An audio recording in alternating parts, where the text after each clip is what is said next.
Part of a caregiver's job is to be good company, and you certainly are that.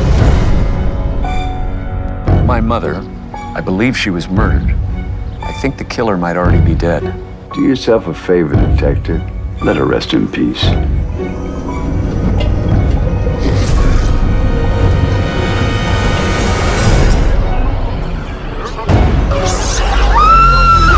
I think I might be going crazy.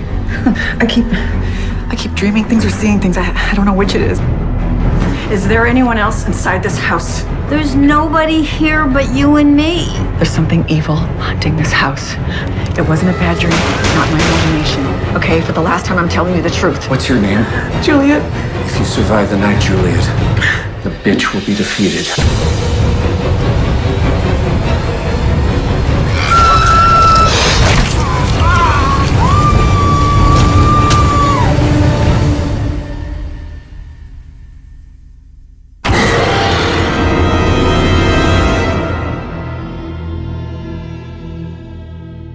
Boom, there you go. That was the trailer for Nights of the Caregiver, available on video and on demand, all digital platforms right now. Go check it out. And as you saw from the thumbnail, you saw that I have another star from Night of the Caregiver. I'm so excited, so delighted to have the amazing Natalie Denise Sperl. I'm unpinning her. You see her right now. I'm going to shoot off some air horns. It's going to be in post, so I don't deafen you, Natalie, because you need to be able to hear, because you got to be able to perform. You are an amazing rock star with Kill My Coquette. I hope I pronounced Coquette right, if I'm right there. You've been in Succubus. You've been in Caroline. You do films. You're all the things. You're a multi-hyphenate, and I'm honored to have you to talk with me today. How are you today, Natalie? Thank you so much. I'm amazing. I am stroking my skeleton cat per usual Thursday activity. I love it. Oh, there she is. Oh, hey. He needs his own movie. Maybe the sequel of Caregiver. He can. So thank you again for your time, Natalie. It's a pleasure to talk with you. Let's talk all things Night of the Caregiver, your latest project, now available on all digital platforms. A wild thriller, crazy film featuring the exorcist, Eileen Dietz. I mean, what? To be able to perform with her.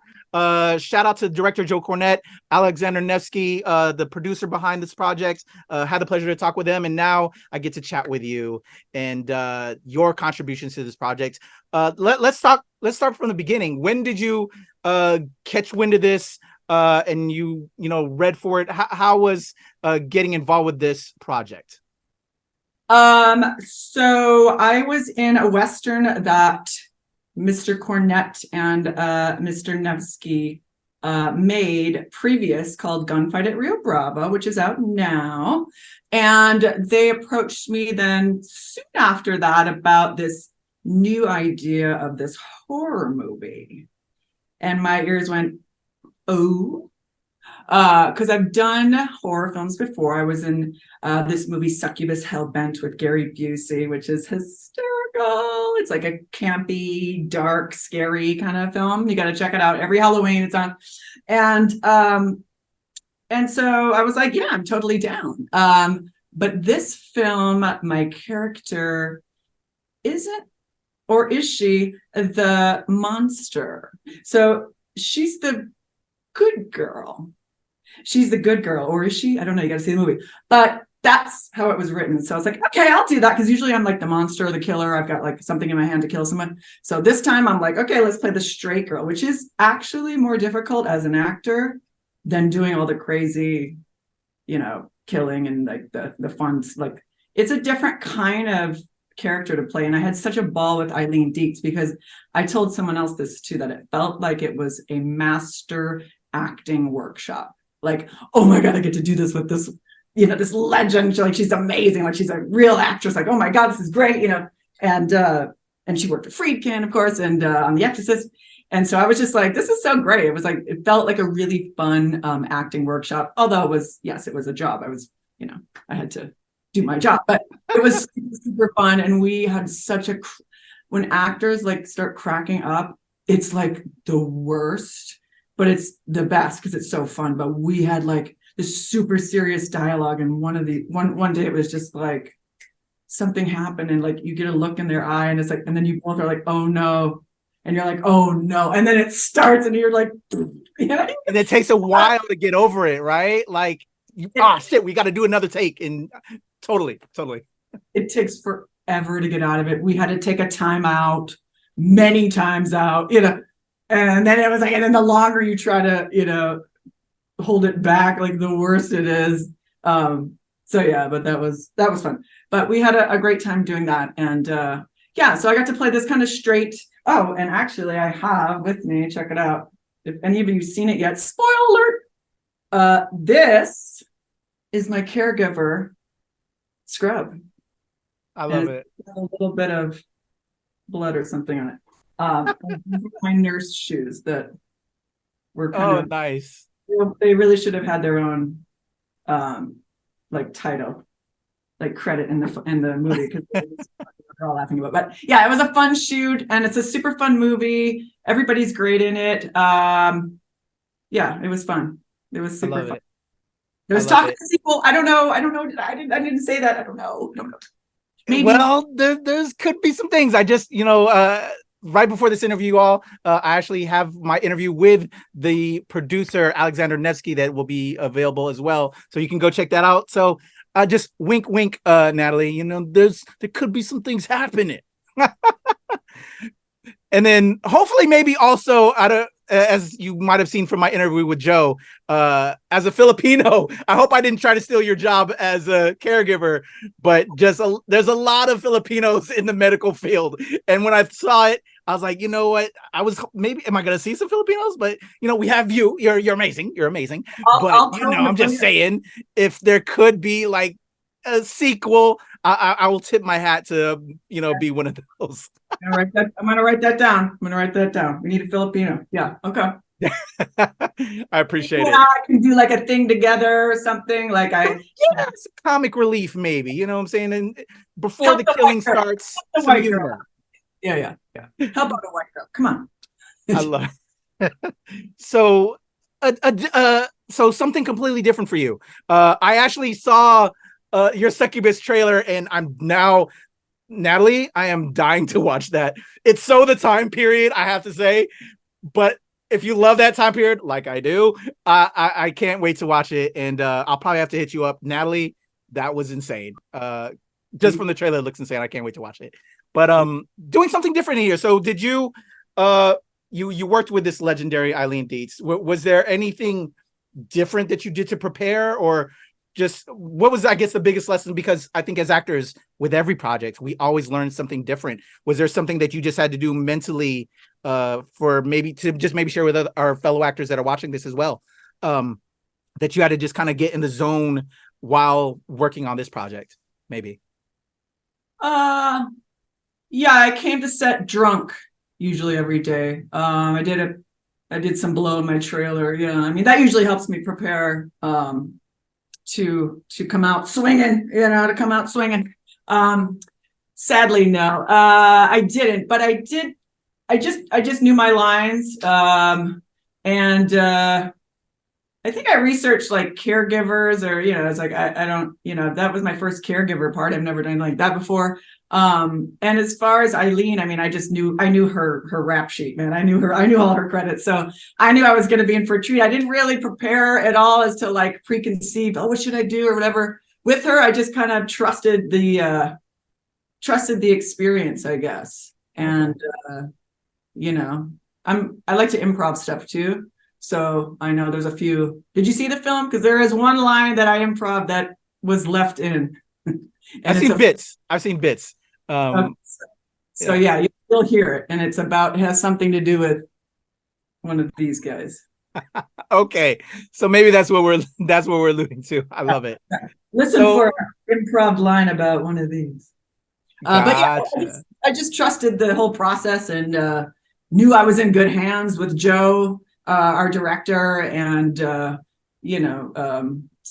I just. So maybe that's the ultimate question, because we always get notes in our performance. I know as soon as I get to the script, like, okay, I'm really looking forward to this scene. You know, there's like a one special scene, like, oh, I can't wait to go all out on that one, you know, and or there's something I'm not sure of. And so like you want those notes from your director to like really, you know, because you want to give it your all in the performance. So I guess maybe working with Joe, who also, you know, not just was the director on this, he also was the screen partner for some of this film. So maybe talk about, you know, some of your colleagues on this project. And well, it was fun working with Joe, because we kind of fed off each other. And a lot of times what I would do, like what I'll do between takes is stay in character. So, you know, they're resetting lights and stuff, and I'll be in the hallway just, you know, I'll even be like, yeah, just keep moving, you know, like whatever. Like I just do a lot of stuff because it's like energy, especially for like the chase scenes or whatever, you know, it's like a high intensity scene coming up, and I'm like, so a lot of that, like I just do a lot of, I keep my body physically moving, and then he would get into it too, and we both kind of, you know, in action, you know, and so I just try to keep kind of moving, and in my head, I really believe that I'm there. I really, really believe what I'm doing. I really believe it. I did a movie years ago called Little Black Book with Brittany Murphy. And I had a scene with Kathy Bates. And I remember that day of shooting, and someone had asked her something, and then she was talking to us about what she would do and how she's so good. And she's like, she just looked at us and she's like, I really believe what I'm saying. I really believe that I'm there. And it's like, you know, and it's like, oh, it's not so simple. It's like, brilliant. You know, it's like, so if you believe it, then you can portray it, right? And then you don't look like you're acting. So I don't know. That was something that I've always kind of remembered about that. I always just really believe that I'm in the scene that I'm in. Yeah. As much as I can, as best as I can. And hopefully that comes out on screen too, that it's believable, right? It's like, you know, it's like you want to be a good actor because you really want to believe that you're doing what you're doing and saying what you're saying. So hopefully that came out on screen too. But yeah, there was a lot of, you know, running from this monster thing, this entity, you know, there's a lot of that. So to keep up that kind of energy, I would do just a lot of, you know, moving around physically and stuff like that. So it's a combination. I mean, I'm totally into it. When I do a project, if I play a part, there's nothing else that I'm focusing on. It's just that. Between takes, at night when I go home before the next day. Who's calling me? Mom, quick call. No, it's on camera. So yeah. I echo that. I try to do very much the same, and I love that story. And thank you for sharing that. I'm actually now, like, I remember watching Little Black Book. I was a huge Brittany Murphy fan, and as well as Kathy Bates. So now I gotta look you up to see you in it, Natalie. That'll be amazing. So working on this project and speaking with Joe, who I had on, and then again, you know, talking with Alexander not too long ago. There's some wild stuff that apparently happened on the set. Were you, you know, again working on this horror, but then there's weird stuff happening. Do you ever get? What do you think about spirits and all of that? Did that play into anything with you?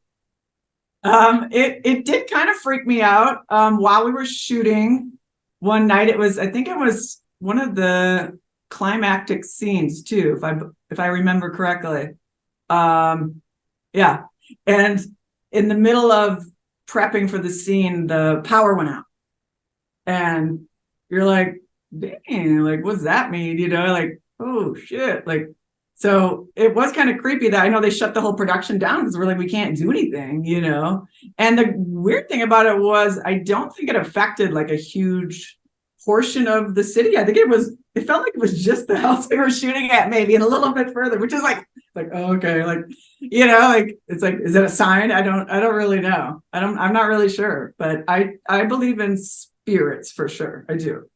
Maybe aliens now too. That's getting out. We had, you know, some Senate hearings recently, you know, that aliens are among us, you know, all the things, just everything is happening in 2023, Natalie, which is crazy, but I'm here for it. They're everywhere. They're everywhere. Yeah. I love it. So again, everybody, Night of the Caregiver is available right now on video on demand, all digital platforms. Go check out the amazing Natalie Denise Sperl, killing it in Night of the Caregiver. Natalie, as I talked to you about, as I said a little bit earlier, right before we got started, I think you're a boss, like Beyonce style boss, like with everything you're doing. You got a band killing it, again with Kill My Coquette. Is it Kill My Coquette? Am I pronouncing it right? Yeah, coquette is French for flirt. Okay. Yeah. We've Kill My Flirt. Ooh. My flirt, right? Love it. Yes. It's like doing a lot, right? Oh, yes. I literally had a list like a mile long. It's in my phone of all the possible band names. It's so fun. Like before I started the band, I was like, ooh, what's it going to be called? And like, I literally would spend like days and weeks. Like I've got a list. I was like, oh, that's another good one. Like Swedish Jesus is good. Like Swedish Jesus, right? That's good. I didn't go with that one, but I mean, there's so many good ones. Like, the house that Gloria Vanderbilt, like just some weird stuff. I don't know. Like, you know what I mean? Like, I love that.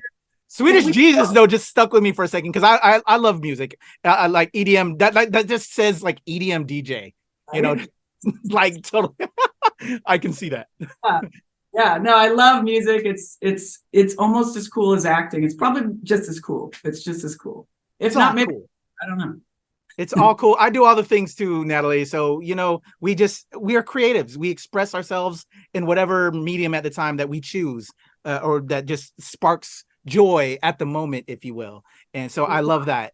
And beyond Kill My Coquette, you have your Caroline. You sent me this short film. So not only are you like, acting in projects, you're getting behind the scenes, directing, writing your own material. Like, tell me, just I wanted to like spark joy in you and have conversations as creatives, like how we just, follow these different paths. For me as a filmmaker, you're not always working on projects, as an actor, shoot, I'll start there. As a Filipino American living in DC, there's few and far between, especially, a lot of certain projects cut back. Luckily, I'm a filmmaker. I run camera. I'm a writer. I produce a lot of industrials here in DC. And then I produce a podcast. I run a nerd pop culture outlet. You find other things to stay in the realm of what you love, right?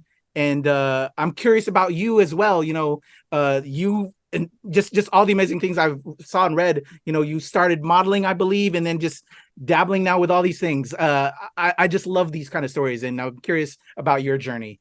I don't know if I started you off somewhere, but I'm just curious, just like finding passion and going for passion and inspiring those that are watching us right now. Yeah, I come from the middle of nowhere, I graduated like 29 people from my class. Like nobody really gets out, where I'm from, or if they do, there's a few, but I always knew I wanted to just do. I had this huge dream. I was like, how do I make that happen where I'm from? Like, and so for me, I had to leave and go all over the world to experience it. It's a little different now with, the internet and stuff, and like, actors, you can kind of make a tape from, a closet in Ohio, if that's where you are, and still maybe get the part. Like, but back in the day, you had to go to LA, New York, or London. So I went to London first, then I went to Paris. I did runway modeling and stuff there. I wanted to be a model. I wanted to be on covers of magazines.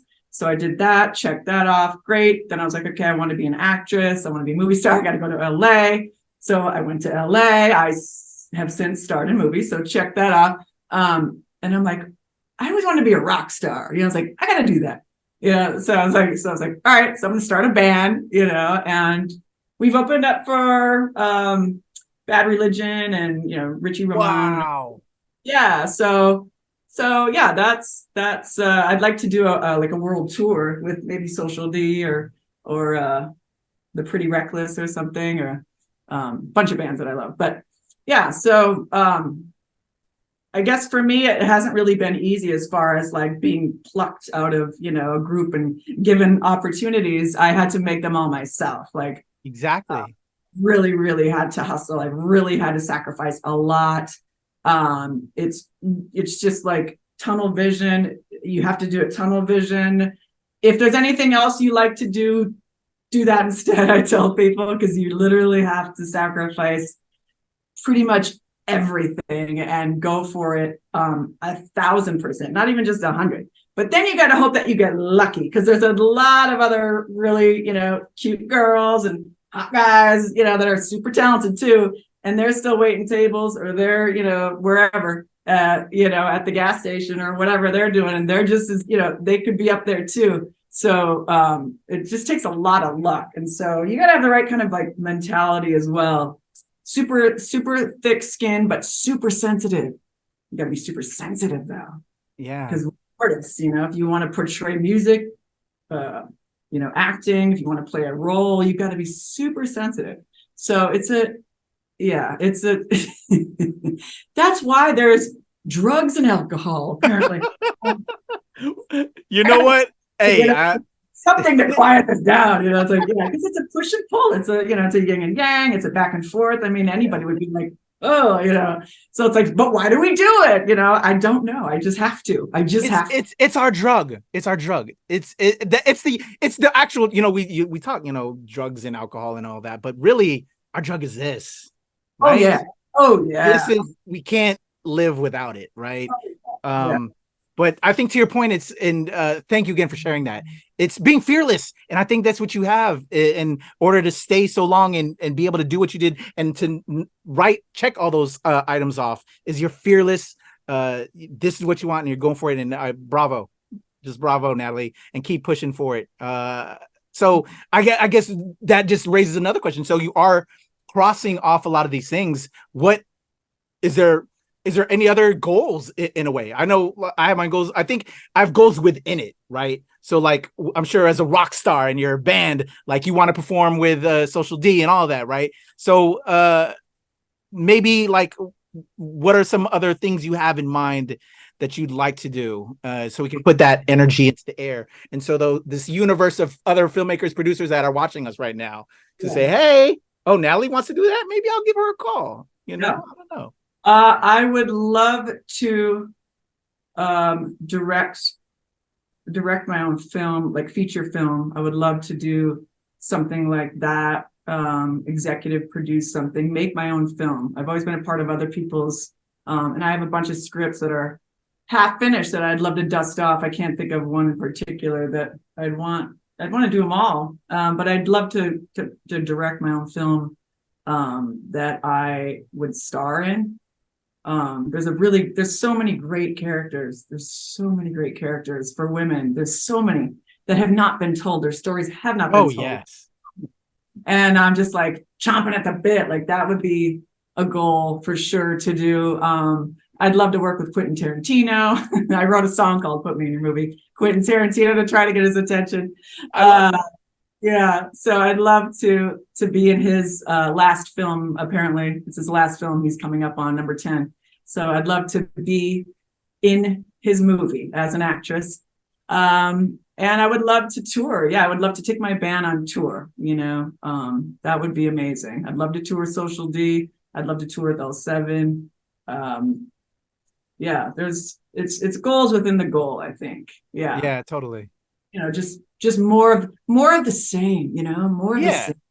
Yeah. And then hopefully eyes on it and people seeing just how talented we truly are, like you are, and all of that. Yeah. Yeah, it would be good to get some payoff of it. Completely agree. The music business is just as sad as far as streams and stuff like that for the artist to make anything. You have to, you've got to be, I think like Pharrell, like when he made like 10 grand off Happy, that song. It's like, it's like it went triple platinum. It's like, it's so like, because that's not where you make it. They've taken away so much of the profit for the artist as far as music. I'm in two businesses that are like, it's like, it's like, pay us. Like, we've got to this point where they're just not paying us fairly for all the stuff that we're putting out. Film and music are both very similar in that sense. So yeah, I'd love to make help profit off of it. Sure. Yes. Putting that energy in the air, y'all. And again, help us out here. We create this escapist entertainment for y'all so you can get away from the doldrums of the rest of the things happening in the world, y'all. We need entertainment. And yeah, that's true. I mean, think of their people's wedding song. That's a big deal, Yeah, we are involved in every aspect of people's lives. Yeah, music touches like so much. It's like people don't realize how important, music comes up in their lives when they're younger, when they get married, someone, death of a friend, like whatever popular song was when they were 14, like it just keeps going and going. And music can bring, family members together that maybe have nothing in common, but, oh yeah, well, my dad listens to that. We bond over music, that's the one thing it just goes on and on. And, same with movies too. It's a collective shared experience. It's like, going to the theater and doing that. That's, you remember those moments from when you're growing up. Oh yeah. From, when you're going through a hard time, like, art will save us if you let it. Yes. All right. In regards to music, so you did the modeling thing, then you did the acting thing, and then you got your rock band together.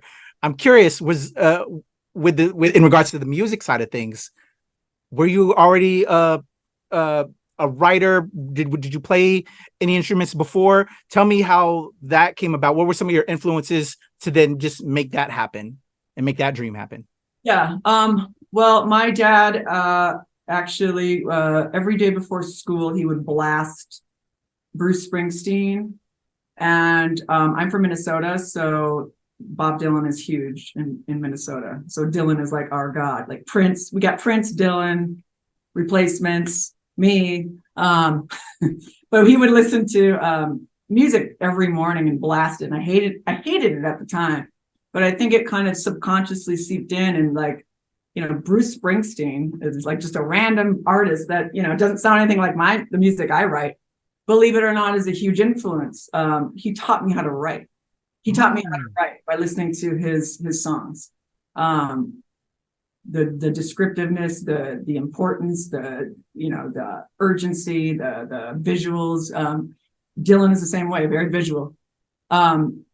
They taught me how to write. So yeah, so the music thing was always kind of there. And my brother played drums for a long time. We had like a band back in the day when I was like 7. I think I was a lead singer, but I didn't pick up an instrument until when I started my band.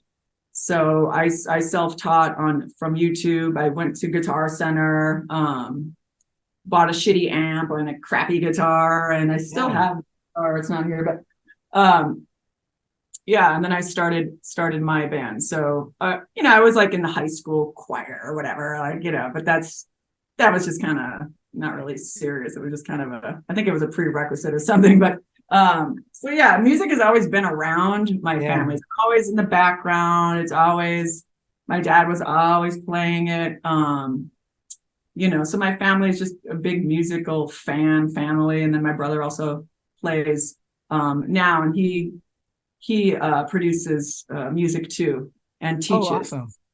Yeah, so it's always been around. I went to a Social D concert and with my friend, and I was like, wow, you can make this whole crowd like just like my hair on my arms like perked up. Like he was just so good. Like Mike Ness, he was so good with what he is, and everyone's just like hanging on every word. I was like, I gotta do that. So that's the next day I went and bought my guitar and an amp and started a band. So I love it. There's nothing like that experience, especially live performance, right? I don't know if you've done like a lot of theater on the acting front. I've done some theater, and that's where I've kind of you experience that direct, input from your performance. But then also, I was in high school choir too, Natalie. I was also part of like a boys quartet. Back in the day, I'm kind of an older cat, Boys to Men, High Five. I was like into like R&B boy bands back in the day. Graduated in '96, long time ago. I'm an old guy, but wanted to be like the next, Jodeci, if you will, at one point. And yeah, so there's nothing like that direct communication and with the craft. What was I getting at? I had a question. Oh my gosh. So like with my acting, and I'm sure with you, like you want to do things that resonate and entertain, but also educate too. I do spoken word. That my music kind of evolved from singing to spoken word later on with life, and then to screenplays and other things. But with your music, with Kill My Coquette, with Kill My Flirt, if you will, who is what is the audience, or what are you trying to go for with that? Just like rock out? Are you trying to make them cry? You know, what do you want to do with it? And obviously, you know, get it out to more people and tour with the bands you love. But like, what is the message of Kill My Coquette from your words and to the fans that are probably checking things out because they're fans of yours through Kill My Coquette? I would think the through line is just kind of go for it. Go for it. Be fearless, take chances, don't apologize, make history. You know, it started out kind of, you know, I didn't really know, because I had that question too, like, okay, maybe it's just like maybe it's just a fun escape for people. You know, it's 3 chords, 3 minutes, you know, fun. And that's kind of how it started. Just kind of like unapologetic kind of fun, you know, and then you know, me being, you know, female, it's like, okay, I'm going to enter this arena where it's mostly dudes, you know, and so I'll show them, watch and see. I can just be, you know, I can be as unapologetic and kind of brash or whatever, crass as they are too. And so it's more like kind of a, what would you say, like a challenge in a way. And then there was some like personal stuff, songs that I kind of wrote in there too. And then it, you know, it kind of turned into like, I was like, oh, snotty rock. It's like, okay, kind of snot rock. I coined it like snot rock. It's like, you know, nah, you know, it's just like nah, and it's kind of, and maybe that's what it is for now. I don't know where it will evolve to. Honestly, it's like, that's what's kind of fun about it. It's like, I had this conversation with my bandmate, and I said, are we, you know, it's like, I feel like I'm all over the place. Like, I feel like I'm all over the place. Like, I got this song and this is a sad one, but then this one is like a political song. And this one's like a, you know, just a, you know, a sexy song. And this one's kind of an angry song. And I just felt like, I'm like, is that okay? He's like, yeah, because he said, yeah, he's like, Natalie, you're the through line. So yeah, I mean, you don't have to be, because I thought, oh, is that too confusing? So I'm just writing what I like. I love that. And whatever's coming out is coming out. I mean, I literally have I have like 600 song ideas in this thing too, in the voice memo. And I'll just start like humming into it, you know, I was like, oh, and then I'll come back to it later and be like, ooh, that's a hook right there. That's a hook.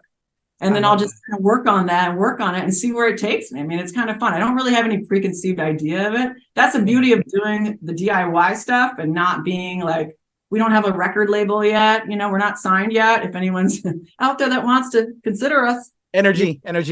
You know, but the good thing about that though is that there are no rules. We don't have to answer to anybody. You know, I don't got to answer to nobody. I'm gonna do what I want.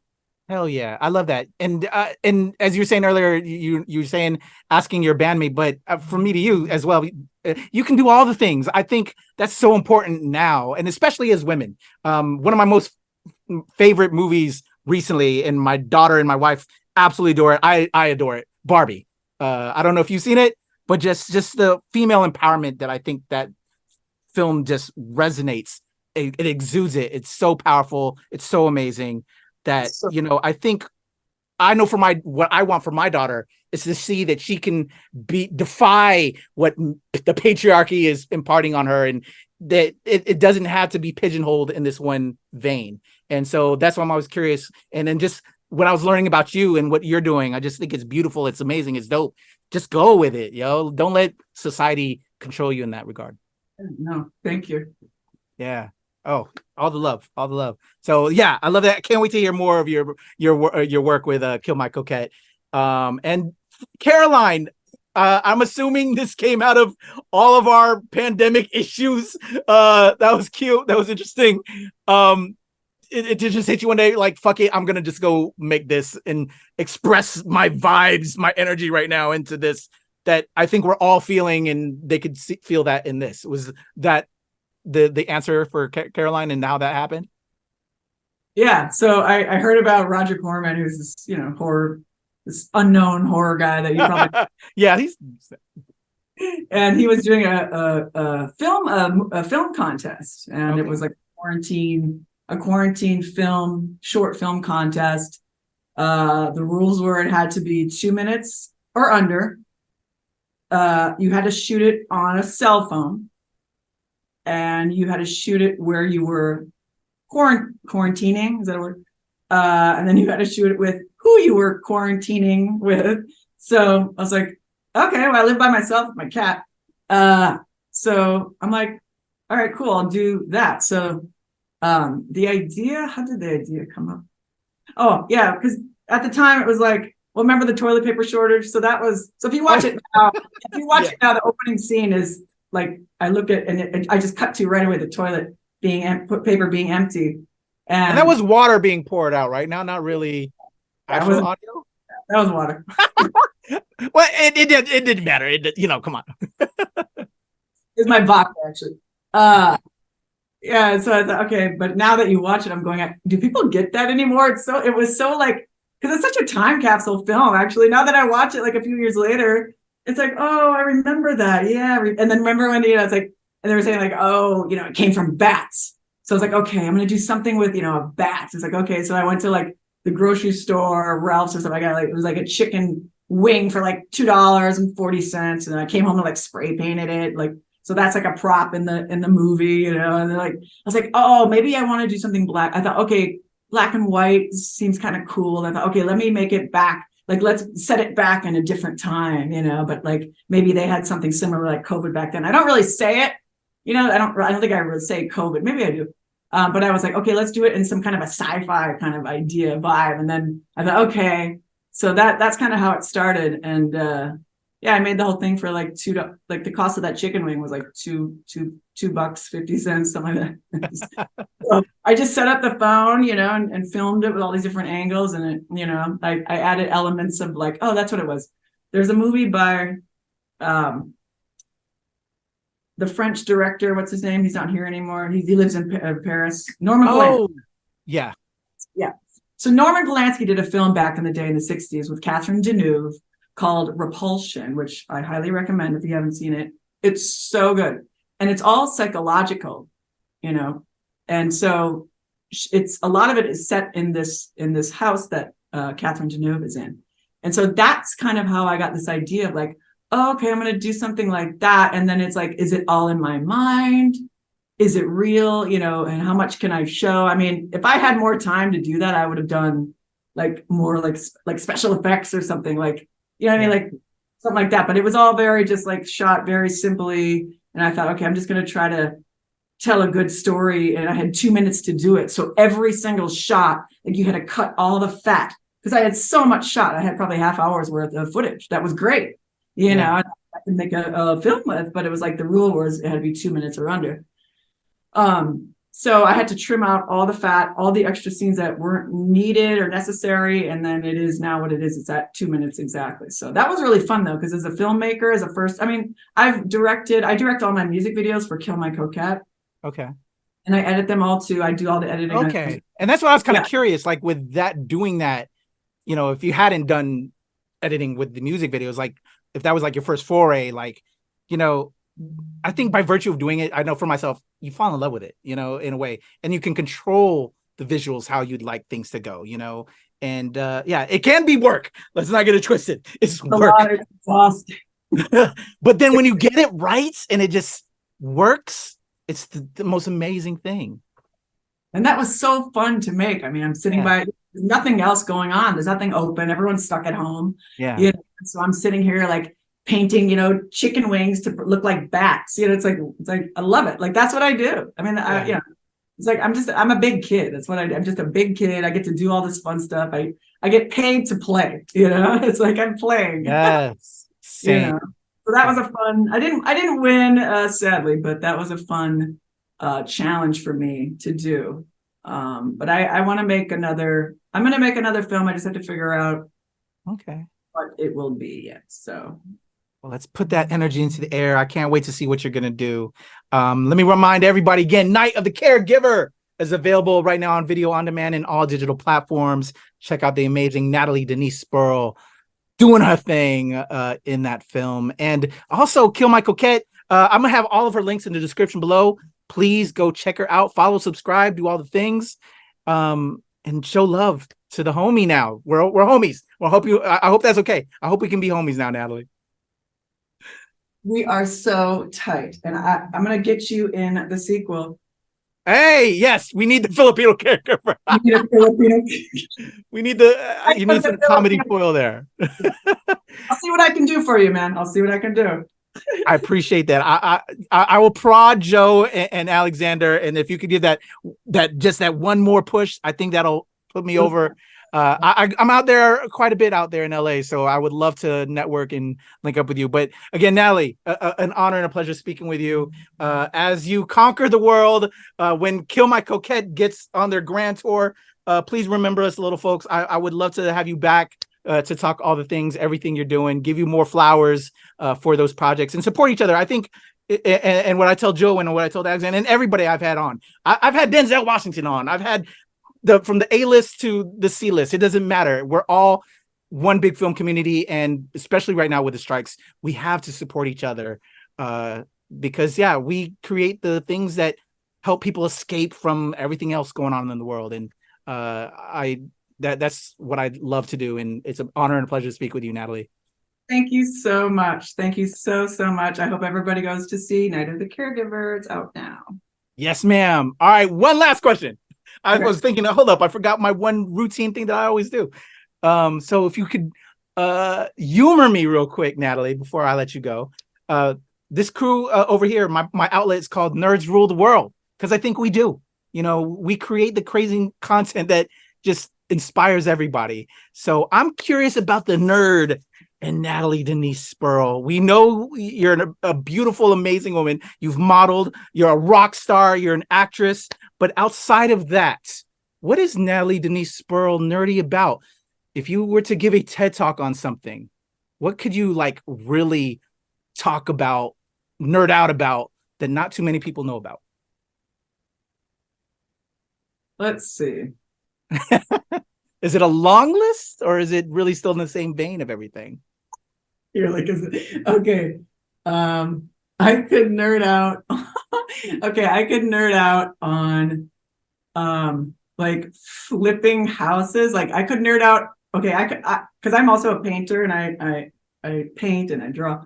So I could nerd out, I did these floors. So I could nerd out on DIY cosmetic house flipping. I love that. I could I know how to do it cheap, on the cheap, real cheap. I could do it.